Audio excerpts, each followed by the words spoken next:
La unificación italiana. El proceso de unificación italiana abarca desde el 1849 a 1879.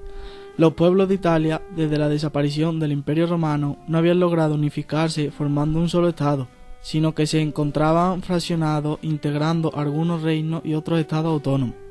Por el Tratado de Viena de 1815, Italia quedó dividida en 7 estados independientes. Estos estados fueron el Reino de Cerdeña, el Reino de las Dos Sicilias, Estados de la Iglesia, el Reino de Lombardía, Venecia, los Ducados de Parma, Módena y Toscana. En la segunda mitad del siglo XIX, cuando se define una estrategia de unificación en torno a Giuseppe Mazzini y la Organización Joven de Italia, propugnaba.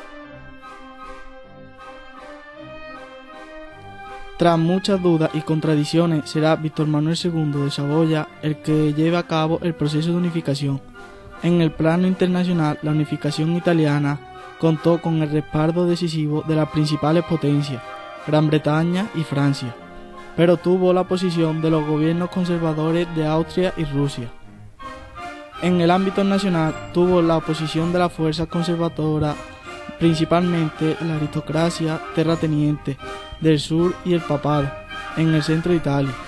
El Papa fue uno de los sectores que mayor resistencia impusieron en los medios de unidad, ya que temía la pérdida de su territorio y aumentó la influencia del liberalismo en la región. La primera fase en la unificación italiana fue la alianza franco-piamontesa frente a Austria en 1858-1859. El rey de Cerdeña, Víctor Manuel II, y su primer ministro, Camilo de Cavour, fueron quienes llevaron a cabo la unificación italiana.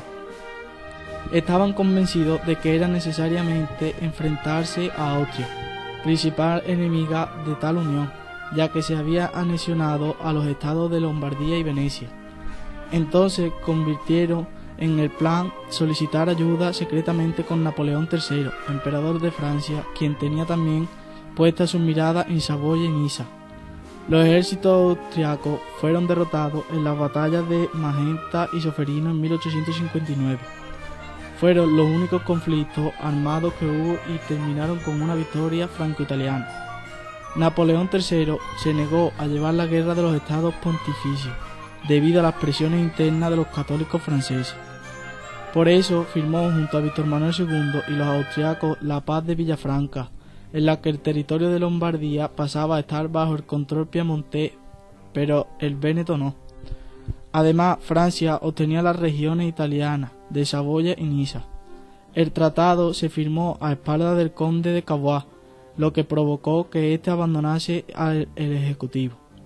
En 1860, tras un referéndum, se produjo la adhesión de los territorios de Parma, Módena y Toscana al reino de Cerdeña.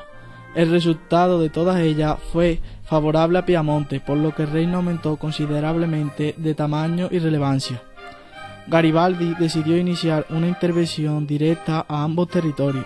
Su acción desafiaba las órdenes de Víctor Manuel II y Cavour. Sin embargo, en lugar de dirigirse a Niza, cambió de idea y puso rumbo a Sicilia.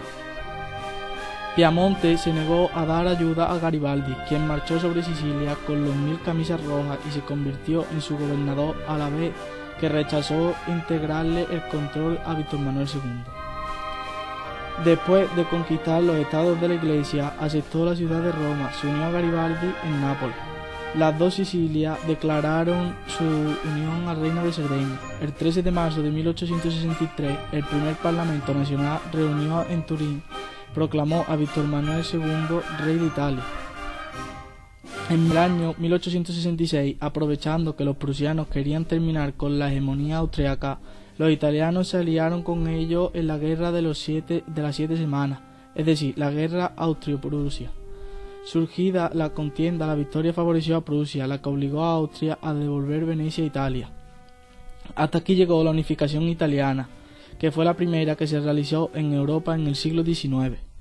La cuarta y última fase del proceso de unificación, tras la derrota francesa en la batalla de Sedan, los galos retiraron todas sus tropas de los territorios extranjeros.